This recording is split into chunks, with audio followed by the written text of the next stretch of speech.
Hey everyone, it's One Dragon here, and do you want to stop busking for spare change and ammo? Well, I have the guide for you, and that's how to get infinite eddies without using any glitches or exploits.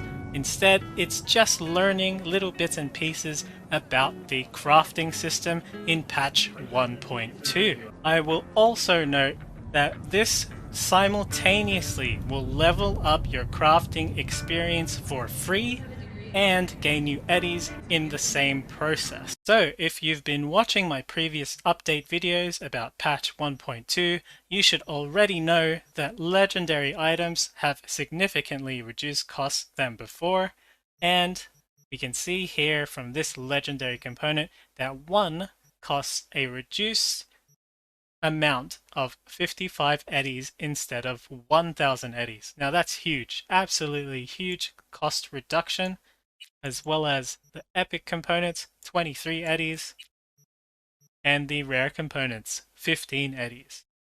Now, if we use those reduced prices to craft a fairly expensive sniper rifle like the Ashura, we can see that with certain perks, it reduced the cost even further, and then we can craft it and sell it for 3,662 eddies.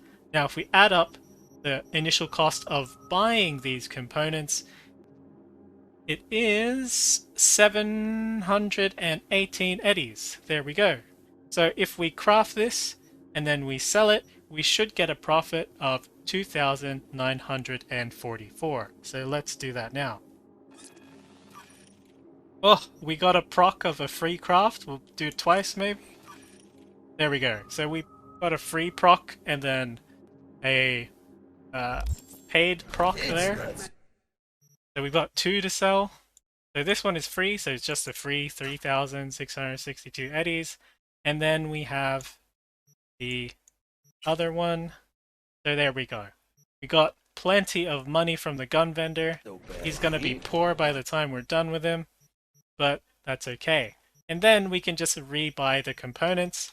If you need to refresh the store, you can always skip time. However, we are not done there. Let's take a look at the perks. So, important perks that you need to do this. One, obviously, your legendary crafting perk, which is Edge Runner Artisan. Cost optimization helps with 30% reduction in cost of crafting items. And then Ex Nihilo, one of those, grants a 20% chance to craft an item for free. And you saw that in action as well. I got really lucky with that rock. You may notice that I don't even have Crazy Science, which will further increase your profit margins by 10%. Okay?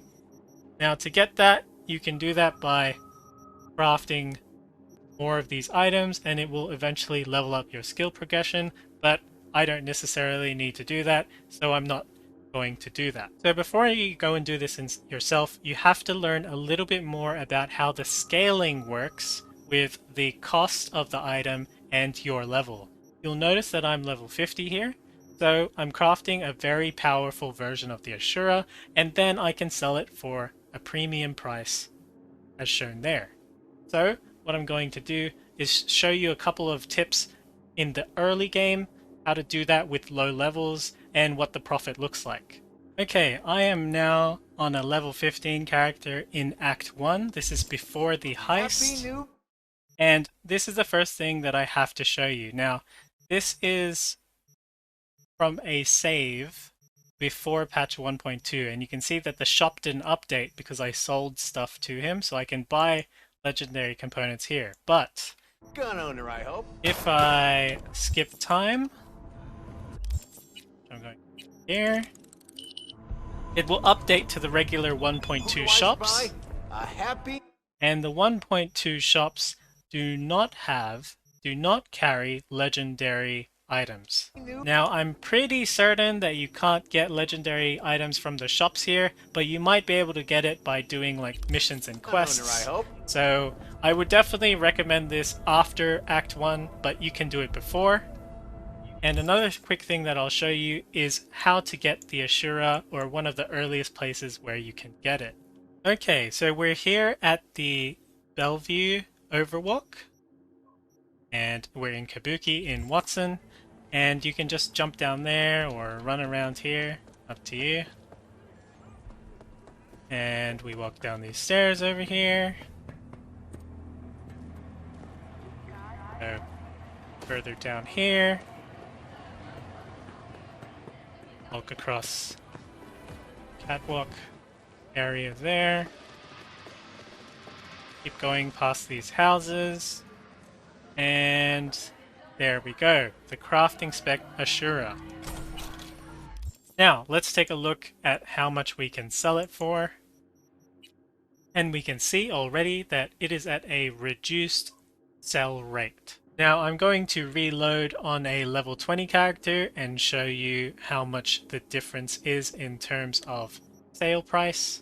Okay, we are now on a level 20 character. We can see that it is 1916 there, and the rare components are expensive, but that's only because we haven't upgraded these. So we can put cost optimization, we can use X Milo again, and you'll notice that we're at a lower skill progression, so the cost is slightly more expensive. Go back to crafting, check out the sniper. It's 17 costs instead of 16 components each there. So once we craft more and then sell them and then rebuy more of the components, we will be able to get the reduced cost again.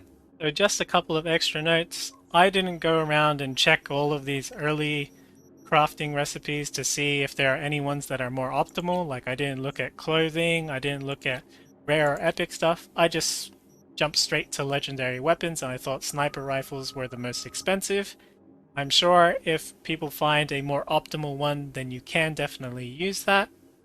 But if you do find one, feel free to share it in the comments. You can definitely see that you can earn an infinite amount of eddies using the crafting system. Personally, I think that this is a nice curve into earning money. In the early game, it doesn't really earn you too much. It instead gives you experience for the crafting. And then towards around level 20, it's when you start to earn a little bit. But once you hit level 50, you can just pretty much use it to get an infinite amount of money very quickly. Hopefully you found this advice useful in leveling up your crafting as well as earning money in Night City. Let me know what you think in the comments, and feel free to subscribe if you want to see more Cyberpunk 2077 content. See you later, Chooms.